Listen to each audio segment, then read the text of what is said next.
Hello everyone, welcome to nurture chemistry. तो अभी NET type question करने वाले हैं हम लोग, जो कि आपका 27 जनवरी वाला क्वेश्चन है 2024 का। तो इसका जो एमसीक्यू टाइप क्वेश्चन है वो पूरा 20 ख़त्म हो चुका है। और अगर आपको देखना है तो डिस्क्रिप्शन में लिंक आपको मिल जाएगा, ऊपर आई बटन पे भी आपको प्लेलिस्ट दिखाई देगा, आप वहाँ से भी जाके देख सकते हो। आज न्यूमेरिकल आंसर टाइप क्वेश्चन करने वाले हैं हम लोग। तो पहला क्वेश्चन आप सबको स्क्रीन पे दिख रहा है। Find out sum of bond order of CO and NO plus.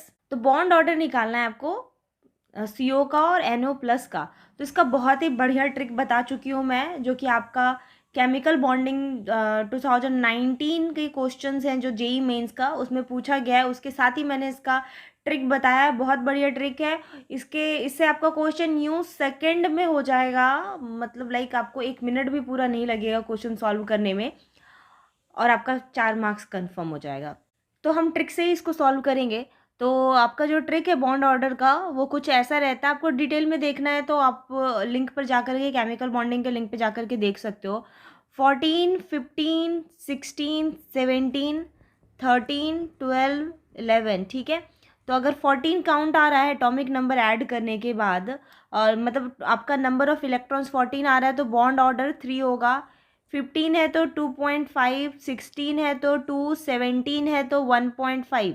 Again यहाँ पे भी आपको उसी तरह सबको 0.5 से घटाते जाना है, तो आपका इस तरह से होगा। ठीक है, तो अब आपको क्या करना है, नंबर ऑफ इलेक्ट्रॉन्स काउंट करना है। तो CO का इलेक्ट्रॉन काउंट करो, तो electrons is equals to atomic number, बाकी प्लस माइनस चार्ज के हिसाब से आपको ऐड या सब्ट्रैक्ट करना है। ठीक है, सब कुछ मैंने डिस्कस मैं कर चुकी हूँ अपने पिछले वीडियोज़ में, तो आप जाकर ज़रूर देख लो। फिर तो आपका कार्बन का क्या हो जाता है, कार्बन का आपका 6 है एटॉमिक नंबर, ऑक्सीजन का आपका 8 है, और ये न्यूट्रल है तो इतना ही आपका इलेक्ट्रॉन्स हो जाएंगे। तो 6 + 8 इक्वल्स टू आपका कितना हो गया, 14। ठीक है, तो इसके टोटल नंबर ऑफ इलेक्ट्रॉन्स भी 14 हो गए। तो यहाँ पे 14 का देखो 3 है बॉन्ड ऑर्डर, तो का यानी कि CO का बॉन्ड ऑर्डर आपका 3 हो गया। अब NO प्लस का फाइंड करते हैं। तो NO प्लस का आपका हो जाएगा, नाइट्रोजन का आपका कितना होता है एटॉमिक नंबर 7, ऑक्सीजन का आपका 8 हो जाता है। तो 7 और 8 मिला करके 15, +1 -1 इक्वल्स टू 14। इसका भी आपका -1 क्यों किया, क्योंकि +1 चार्ज है तो एक इलेक्ट्रॉन आपको घटा देना है। तो इसका भी टोटल नंबर ऑफ इलेक्ट्रॉन्स 14 आया, तो 14 के लिए अगेन 3 है, तो इनका 3 हो गया। आपको फाइंड क्या करना है, find sum of bond order. तो इस ट्रिक का करके आपको तुरंत क्वेश्चन बन जाएगा। तो आप इसको क्या कर लो, 3 + 3 इक्वल्स टू टोटल कितने बॉन्ड ऑर्डर हो गए, 6 हो गए। ठीक है, तो इसका आंसर 6 है, NET टाइप है। और ये क्वेश्चन नेगेटिव मार्किंग वाले क्वेश्चन ही होता है, तो इसलिए आप लोग इसको ज़रूर अटेम्प्ट किया करो। तो इसका करेक्ट आंसर हो गया 6। तो बस आपको ट्रिक से करना है। और जो इसका रूल होता है आपका, ये होता है फॉर्मूला बॉन्ड ऑर्डर निकालने का। बॉन्डिंग मॉलिक्यूलर ऑर्बिटल्स के जो इलेक्ट्रॉन होते हैं, बॉन्डिंग मॉलिक्यूलर ऑर्बिटल्स के जो आपके इलेक्ट्रॉन होते हैं, minus anti bonding molecular orbital के इलेक्ट्रॉन्स। ठीक है, electrons of bonding molecular orbital, electrons of anti bonding molecular divided by 2। ठीक है, मतलब आप MOT में बना करके देख लो कि आपका CO में कितने बॉन्डिंग मॉलिक्यूलर ऑर्बिटल्स हैं P वाले के लिए, फिर NO प्लस के लिए कितने बॉन्डिंग और एंटी बॉन्डिंग मॉलिक्यूलर ऑर्बिटल है, दोनों को सब्ट्रैक्ट करके डिवाइड करो तो बॉन्ड ऑर्डर आ जाएगा। ठीक है, सेकेंड क्वेश्चन है आपका, calculate mass of methane consumed for the formation of 22 gram of CO2। ये क्वेश्चन आपका बेसिक कॉन्सेप्ट, फिजिकल केमिस्ट्री का जो बेसिक कॉन्सेप्ट पहला चैप्टर होता है आपका क्लास 11 का, उससे क्वेश्चन पूछा गया है। ठीक है, तो आपसे पूछ रहा है कि मीथेन का मास कितना कंज्यूम्ड हुआ CO2 22 ग्राम ऑफ CO2 का फॉर्मेशन में। तो इसी क्वेश्चन में आपका रिएक्शन भी ऑलरेडी दिया हुआ है सेम इसका, और ये ऑलरेडी बैलेंस्ड है। कभी ऐसा रहे तो आप एक बार बैलेंस जरूर चेक कर लिया करो, लेकिन यहाँ पे ऑलरेडी ये बैलेंस्ड इक्वेशन दिया हुआ है। तो यहाँ पे देखो, मीथेन ऑक्सीजन के साथ रिएक्ट करके आपको CO2 बना रहा है, और हाइड्रोजन आपका और आपका वाटर निकल रहा है। ठीक है, तो यहाँ पर आप देखो, ये CO2 का क्या बता रहा है कि 22 ग्राम CO2 फॉर्म्ड हो रहा है। ठीक है, और आपको मास निकालना है किसका, मीथेन का। मतलब इसका मास दिया हुआ है, we have to find out mass of methane. तो अगर आपका मास दिया है तो आप नंबर ऑफ मोल्स निकाल सकते हो, ठीक है। CO2 का आपका वेट कितना होगा, मॉलिक्यूलर वेट अगर हम CO2 का निकालते हैं तो वो आपका कितना आ जाता है, कार्बन का मॉलिक्यूलर वेट 12 हो गया, ऑक्सीजन का आपका कितना होता है 16 हो गया, 2 ऑक्सीजन है तो इंटू 2 हो गया आपका, तो टोटल आपके कितने हो गए 32 प्लस 12 44। तो नंबर ऑफ मोल्स निकालने का फॉर्मूला हो जाएगा आपका moles of CO2 equals to आपका फॉर्मूला होता है mass divided by molecular weight. जिसका भी मास निकाल रहे हो, यहाँ पे CO2 का है तो दोनों जगह CO2 है, तो आप इसको डिवाइड करोगे तो आंसर आएगा आपका 22 डिवाइडेड बाई 44 मोल, यानी कि 0.5 मोल, ठीक है।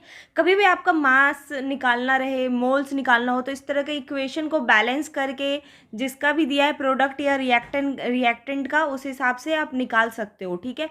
नंबर ऑफ मोल्स अगर हमें पता चल गया तो अब हम देखो CH4 का भी मोल्स निकाल सकते हैं। अगर CO2 का मोल्स पता चल रहा है आपको तो CO2 का मोल्स निकल गया 0.5।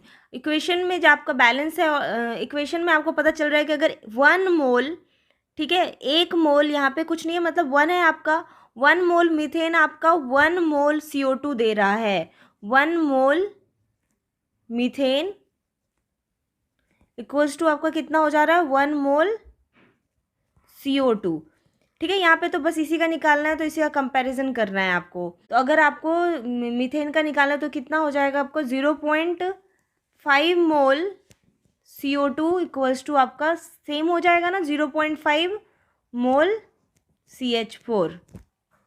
तो दोनों के मोल्स आपके बराबर हो गए। अगर 1 मोल मीथेन 1 मोल CO2 फॉर्म कर रहा है तो half mole CO2 half mole methane भी आपका हाफ मोल CO2 फॉर्म करेगा।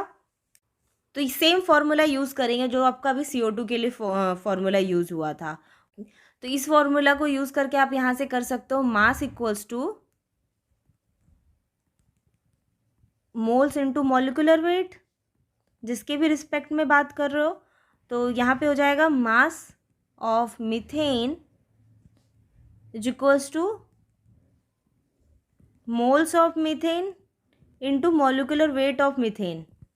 तो मोल्स आपका यहाँ से निकल गया, जितना CO2 का मोल्स है सेम आपका CH4 का मोल्स है। मॉलिक्यूलर वेट निकाल लो, CH4 का मॉलिक्यूलर वेट निकालोगे तो कितना आएगा आपका, कार्बन का आपका 12 हो जाता है, हाइड्रोजन का 1 हो जाता है, 1 इंटू 4, तो ये आपका टोटल 16 हो गया। तो यहाँ पे क्या आ जाएगा 16, फिर इसको आप मल्टीप्लाई कर लोगे तो आपका आंसर आ जाएगा 8 ग्राम।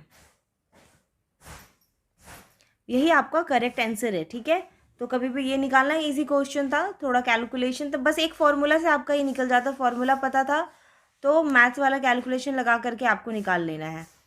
नेक्स्ट क्वेश्चन देखते हैं। We are given with following information about concentration of reactant with initial rate of reaction.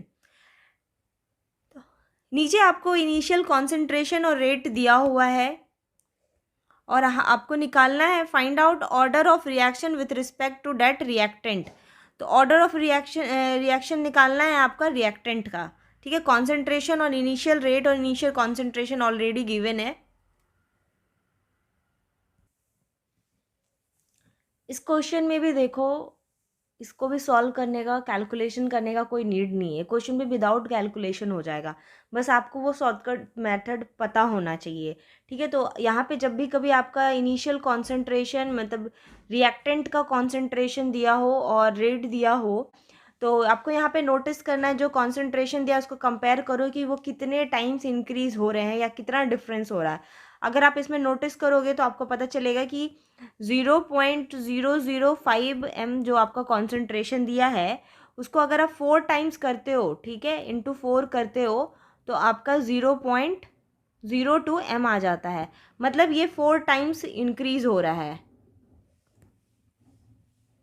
4 times increase हो रहा है। और सेम 4 टाइम्स कॉन्सेंट्रेशन इंक्रीज कर रहे हो तो आपका इनिशियल रेट भी जो जा रहा है ना वो 4 टाइम्स इंक्रीज हो जा रहा है। तो आपका क्या हो रहा है, कॉन्सेंट्रेशन को अगर 4 टाइम्स इंक्रीज कर रहे हो तो इनिशियल रेट भी 4 टाइम इंक्रीज कर रहा है। तो सेम इंक्रीज आपका रेट में भी हो रहा है जितना आप कॉन्सेंट्रेशन से कर रहे हो, तो ऐसा आपका फर्स्ट ऑर्डर ऑफ रिएक्शन के लिए होता है। ठीक है, ऐसा आपका फर्स्ट ऑर्डर ऑफ रिएक्शन के लिए होता है। मतलब सिंपल में समझो कि अगर आप डबल कर रहे हो कॉन्सेंट्रेशन, डबल कॉन्सेंट्रेशन कर रहे हो, 2 इंटू कॉन्सेंट्रेशन रिएक्टेंट का कॉन्सेंट्रेशन, ठीक है, तो आपका जो रेट ऑफ रिएक्शन होता है बिकम्स डबल। अगर आप 4 इंटू कॉन्सेंट्रेशन कर रहे हो रिएक्टेंट का, तो आपका जो रेट ऑफ रिएक्शन है वो 4 टाइम्स हो जाएगा। ठीक है, मतलब जितना आप कॉन्सेंट्रेशन को बढ़ाओगे उतना ही आपका रेट ऑफ रिएक्शन भी सेम हिसाब से बढ़ता जाएगा। चाहे आप 5 करो या 6 करो तो सेम होना चाहिए। अगर दोनों के साइड सेम ही इंक्रीमेंट हो रहा है उसका मतलब होता है कि जो आपका ऑर्डर ऑफ रिएक्शन है ना वो आपका फर्स्ट ऑर्डर होता है। ठीक है, ये फर्स्ट ऑर्डर के लिए शॉर्टकट है, तो यहाँ पे कोई कैलकुलेशन नहीं करना था, बस आपको देखना था।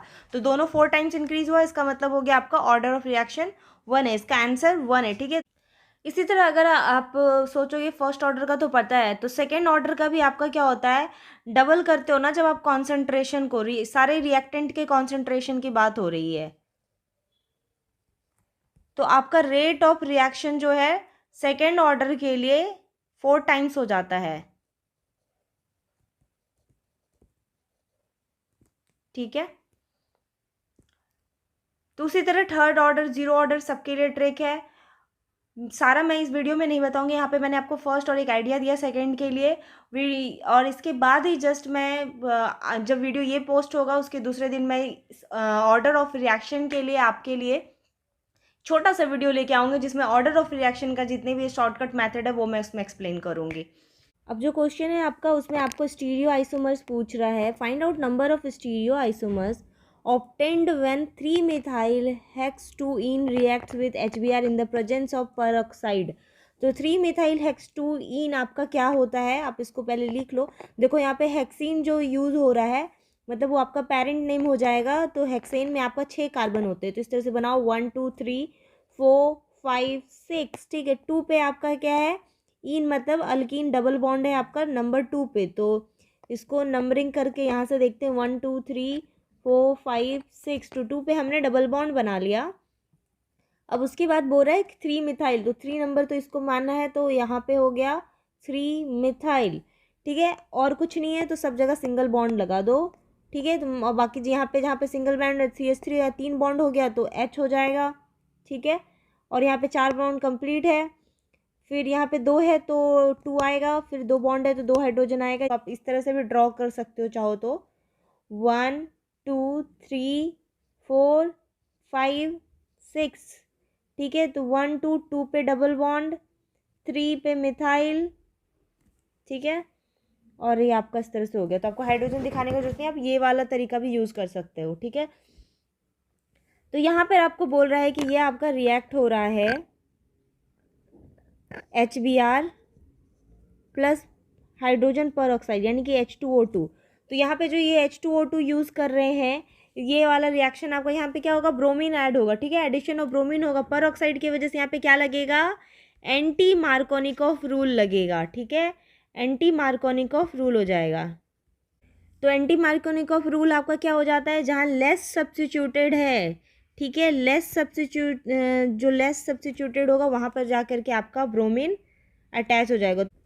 तो मैं एक एक शॉर्ट, क्योंकि ये आपका क्वेश्चन वाइज डिस्कशन है तो यहाँ पे कुछ भी डिटेल नहीं जाएंगे, बट जितना क्वेश्चन में ज़रूरत है आपको समझने के लिए उतना आपको सारा यहाँ पर मिलेगा। विथ जहाँ पे ट्रिक का जरूरत है, शॉर्टकट का जरूरत है, वो सारा मिलेगा। ठीक है, अब देखो यहाँ पे क्वेश्चन आपका क्या पूछ रहा है, स्टीरियो आइसोमर्स। तो प्रोडक्ट देख लो, जब एंटी मार्कोनिकॉफ रूल है आपका प्रोडक्ट क्या हो जाएगा यहाँ पे, तो लेस सब्स्टिट्यूटेड तो आपका ये वाला कार्बन है। ठीक है, ये लेस है, यहाँ पे आपका ऑलरेडी 3 अटैचमेंट है तो ये मोर सब्स्टिट्यूटेड है, तो यहाँ पे आपका क्या आ जाएगा, ब्रोमीन आ जाएगा।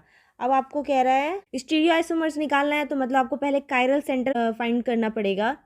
तो यहाँ पर देखो ये एक आपका कायरल सेंटर बन रहा है और ये एक आपका कायरल सेंटर बन रहा है। ठीक है, कायरल सेंटर यानी कि चारों बॉन्डिंग आपका क्या होना चाहिए, डिफरेंट होना चाहिए। तो एक आपका ब्रोमीन है, एक यहाँ पर आपका क्या आ जा रहा था, CH3 आ रहा है, और एक ये पूरा ग्रुप आ रहा है, तो तीनों डिफरेंट है। चौथा क्या हो जा रहा है, हाइड्रोजन हो जा रहा है, तो ये एक कायरल सेंटर हो गया।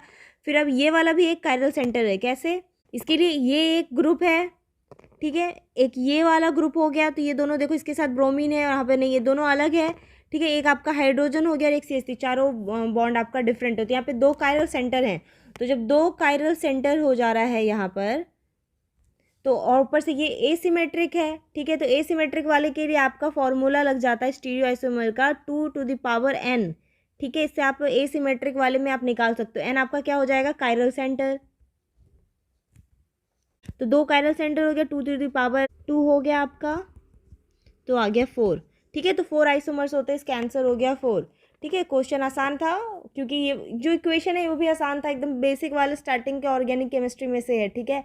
आपका H2O2 है तो वहाँ पे एंटी मार्कोनिकोव रूल के अकॉर्डिंग जाना है, लेस सब्स्टिट्यूटेड ब्रोमीन, प्रोडक्ट पता चल गया तो इस फॉर्मूले से आपका स्टीरियो आइसोमर्स निकल जाएगा। Among the following number of meta directing groups are, number of meta directing groups आपको बताना है इन सब में से, ठीक है, कि number of meta directing group कितने सारे हैं। तो जितने भी मल्टीपल बॉन्ड्स वाले ग्रुप्स होते हैं वो सारे तो मेटा डायरेक्टिंग आपके होते ही है। प्लस तो यहाँ पे सबसे पहले आप देख लो जितने मल्टीपल बॉन्ड्स वाले हैं वो सारे आपके क्या हो जाएंगे? मेटा डायरेक्टिंग ग्रुप, ठीक है। तो अभी क्या, मेटा डायरेक्टिंग ग्रुप जितने इलेक्ट्रॉन विथड्राइंग ग्रुप्स होते हैं वो सारे क्या हो जाते हैं? आपके मेटा डायरेक्टिंग ग्रुप, ठीक है। तो यहाँ CN वाले में देखो, यहाँ पे भी आपके मल्टीपल बॉन्ड्स होते हैं, ये आपका क्या हो जाएगा? Meta directing. NO2 वाले में भी आपके क्या हो जाते हैं? मल्टीपल बॉन्ड्स, ये भी हो जाएगा आपका मेटा डायरेक्टिंग। यहाँ पे भी, यहाँ नहीं होता तो ये नहीं होगा, यहाँ पर भी होता ये भी होगा। अब इसका बात करते हैं, यहाँ पे तो मल्टीपल बॉन्ड्स नहीं है, बट देखो इसके पास किसी भी तरह का, जब NH3 के पास प्लस चार्ज आ गया यहाँ पे, मतलब कोई ग्रुप आएगा, तो फिर इसके पास कोई लोन पेयर है नहीं अब बचा हुआ जो कि ये डोनेट कर सके, ठीक है। तो ये अब इलेक्ट्रॉन डोनेटिंग ग्रुप है नहीं, ठीक है। तो ये क्या करेगा? जितने अपने साइड जो इलेक्ट्रॉन डेंसिटी उसको अपने साइड खींचेगा, तो इस वजह से ये भी आपका क्या हो जाता है? मेटा डायरेक्टिंग ग्रुप हो जाता है। फ्लोरीन के पास अगेन किसी भी तरह का मल्टीपल बॉन्ड्स नहीं है, इसके पास इलेक्ट्रॉन से डोनेट करने के लिए, तो ये आपका क्या हो जाएगा? ये आपका मेटा डायरेक्टिंग ग्रुप नहीं है, ठीक है। तो कितने हो गए? 1 2 3 4 5, ठीक है। तो टोटल 5 आपके यहाँ पे मेटा डायरेक्टिंग ग्रुप्स हैं। नेक्स्ट क्वेश्चन है आपका, how many of the following are aromatic compounds, इनमें से कितने सारे आपके एरोमेटिक कंपाउंड्स हैं? तो एरोमेटिक होने के लिए आपका क्या क्या होना चाहिए? साइक्लिक होना चाहिए, फिर आपका कंजुगेशन होना चाहिए, तो वो कंजुगेशन आपका क्या है? पूरे रिंग में कंजुगेशन आपके पूरे रिंग में फॉलो होना चाहिए। फिर आपका क्या होना चाहिए? हक्कल रूल फॉलो करना चाहिए। और मॉलिक्यूल जो आपका साइक्लिक मॉलिक्यूल है वो आपका प्लेनर होना चाहिए, तो प्लेनरिटी को फॉलो करना चाहिए, ठीक है। और कंजुगेशन होना चाहिए, और वो आपका क्या होना चाहिए? पूरी तरह डीलोकलाइजेशन होना चाहिए। हक्कल रूल को भी अगर आप देखोगे तो यहाँ पे जो आपका पाई इलेक्ट्रॉन्स होना चाहिए वो आपका 2 6 10 14 18 इस तरह से आना चाहिए, तो आपका हक्कल रूल फॉलो कर जाता है। तो यहाँ पर अगर आप काउंट करोगे तो कितना आएगा? 1 2 3 4 5, ठीक है। तो एक पाई में आपके 2 इलेक्ट्रॉन्स हो गए, तो 5 × 2 = कितने हो गए? 10 इलेक्ट्रॉन्स हो गए। तो पाई इलेक्ट्रॉन्स आपके 10 है, ये आपका क्या है? Pi electrons. तो ये आपका क्या हो जाएगा? हक्कल रूल फॉलो कर जाएगा, ठीक है। तो ये आपका शॉर्टकट तरीका है। तो हक्कल फॉर्मूला के अकॉर्डिंग 4n + 2 = पाई इलेक्ट्रॉन्स, यानी कि 10 हो गए। तो ये आपका हो गया 4n = 8, तो n = हो गया आपका 8/4, ठीक है, यानी कि 2 आते फ्रैक्शन में नहीं आता है और वो कट जा रहा है, n जो है आपका फ्रैक्शन में नहीं आ रहा, तो आपका क्या होता है कि हक्कल रूल फॉलो कर रहा है, ठीक है।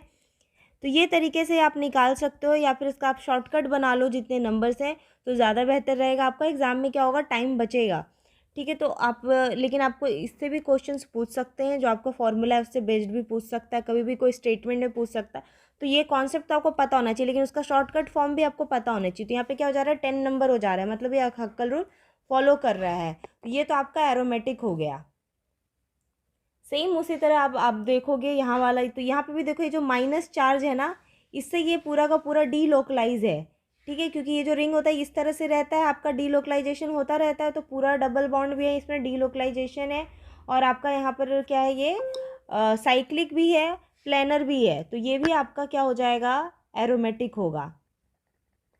बाकी आप हक्कल रूल के अकॉर्डिंग देख लेना। 3 + 3 कितने हो गए आपके? 6, और यहाँ पे आगे आपका एक 7, तो यहाँ पे आपका नंबर हो गया 14 इलेक्ट्रॉन्स हो गए। एक तो आपको माइनस चार्ज का भी 2 इलेक्ट्रॉन, तो 14 नंबर आ रहे हैं, तो ये भी हक्कल रूल फॉलो करता है।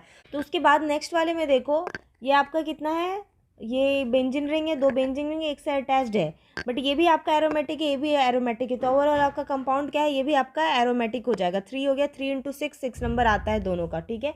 फिर उसके बाद आ रहा है आपका नेक्स्ट ये कंपाउंड, सेम इसी तरह सब में आप निकालो। इसमें भी बोलोगे यहाँ पे तो साइक्लिक है बट कंजुगेशन नहीं है, बट देखो ये आपका क्या है, एरोमेटिक है, बेंजीन रिंग है, ये इसमें आपका डीलोकलाइज है। जब आप इस तरह से बेंजीन रिंग को बनाते हो, यहाँ पे मान लो टोल्यूइन है, CH3 है, तो क्या ये एरोमेटिक नहीं, एरोमेटिक है, तो ये इसका क्या है, ये इसका सब्स्टिट्यूट है, ठीक है। तो और ये सारे जो थे ये उस बेंजीन रिंग वाले नहीं थे, बाइसाइक्लिक थे सारे। फिर उसके बाद आ जाता है आपका लास्ट 2, तो ठीक है, तो ये भी आप चेक करोगे तो आपका एरोमेटिक आएगा, जो भी रूल है उसके अकॉर्डिंग देखो। और फिर उसके बाद आपका आता है लास्ट 1, ये आपका क्या हो जाता है, एंटी एरोमेटिक आ जाता है। ये केस आपका एंटी एरोमेटिक है, बाकी सारे आपके एरोमेटिक हैं। एंटी एरोमेटिक कैसे हो जाता है, जो आपका हक्कल रूल फॉलो नहीं करता वो एंटी एरोमेटिक होता है। मतलब आपका यहाँ पे कंजुगेशन भी है, डीलोकलाइजेशन भी है, साइक्लिक भी है, प्लेनर भी है, बट ये हक्कल रूल फॉलो नहीं कर रहा। कैसे, 3 आपके यहाँ पे आ गए, तो 3 पाई बॉन्ड, एक निगेटिव चार्ज, तो मतलब कितने हो गए, 4 इंटू 2 कितने हो गए आपका 8, तो 8 नंबर तो यहाँ पे नहीं है, तो इसका मतलब ये 8 पाई इलेक्ट्रॉन्स है इसमें, तो ये एंटी एरोमेटिक हो गया क्योंकि ये हक्कल रूल फॉलो नहीं कर रहा, ठीक है। ये क्वेश्चन भी आपका हो गया, इसका आंसर है टोटल 5। अब जो क्वेश्चन है वो यहाँ पे एटॉमिक स्ट्रक्चर से क्वेश्चन पूछा गया है। यहाँ पे क्वेश्चन में पूछ रहा है calculate the number of electrons for which n, यानी कि प्रिंसिपल क्वांटम नंबर 4 दिया हुआ है और आपका स्पिन क्वांटम नंबर +½ दिया है, ठीक है। अभी देखो आप यहाँ पे इसको ना डायरेक्ट बना सकते हो फॉर्मूले से। फॉर्मूला होता है आपका n²। n जो है वो आपका प्रिंसिपल क्वांटम नंबर है, प्रिंसिपल क्वांटम नंबर ऑलरेडी दी हुई है, वो है 4, इसका स्क्वायर कर दो तो आ जाएगा आपका 16।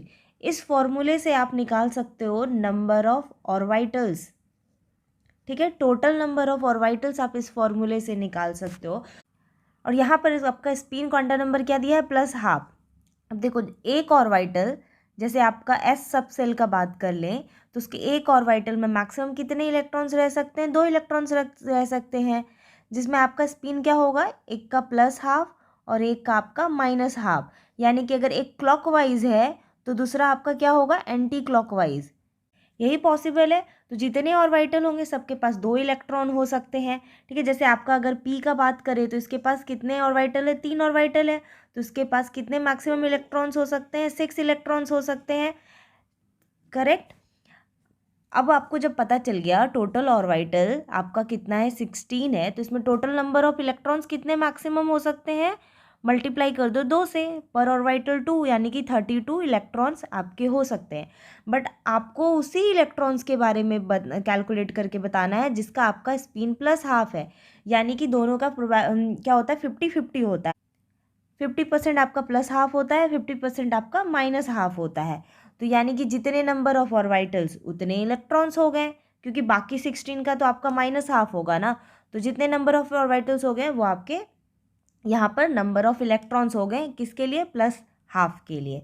चलो एक मान लो आपको फॉर्मूला याद नहीं है, फॉर्मूला याद है तो बहुत अच्छी बात है, आपका बहुत टाइम बच जाता है, बट अगर नहीं है फिर भी आप इसको समझो कि कैसे हो सकता है। जब अगर आपका प्रिंसिपल क्वांटम नंबर 4 दिया हुआ है तो इस कंडीशन में आपके एल की वैल्यू क्या क्या पॉसिबल है, 0, 1, 2, 3, ठीक है, 4 एल की वैल्यू हो गई।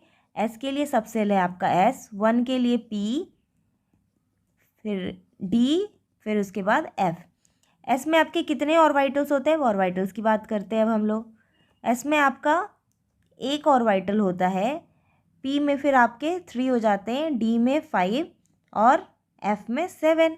तो इसको जब आप टोटल करोगे, टोटल ऑर्बिटल्स कितने हो जाएंगे, तो आपका आ जाएगा 16। हमें क्या चाहिए, हाफ चाहिए, क्योंकि हमें से +½ का बताना है, तो वो आपका क्या हो जाएगा, /2 = 16, ठीक है। तो इस तरह से आपको ये सवाल करना था। बाकी जो और 3 क्वेश्चन है जो न्यूमेरिकल आंसर टाइप के क्वेश्चन है वो मुझे नहीं मिल पाया है। अगर आप में से किसी के पास भी क्वेश्चन है, जो स्टूडेंट्स मेरे वीडियोस देख रहे हैं उनके पास क्वेश्चन है, तो प्लीज़ मुझे कमेंट कर कर बताएं, ताकि मैं उन 3 क्वेश्चंस की भी वीडियो बना के लाऊं। बाकी जितने भी शिफ्ट के क्वेश्चन है उसके सारे क्वेश्चन है मेरे पास, बस ये शिफ्ट 1 के 3 क्वेश्चन नहीं थे। तो इसके साथ मेरा ये वीडियो ख़त्म होता है। इस तरह के वीडियो देखने के लिए मेरे चैनल को सब्सक्राइब करें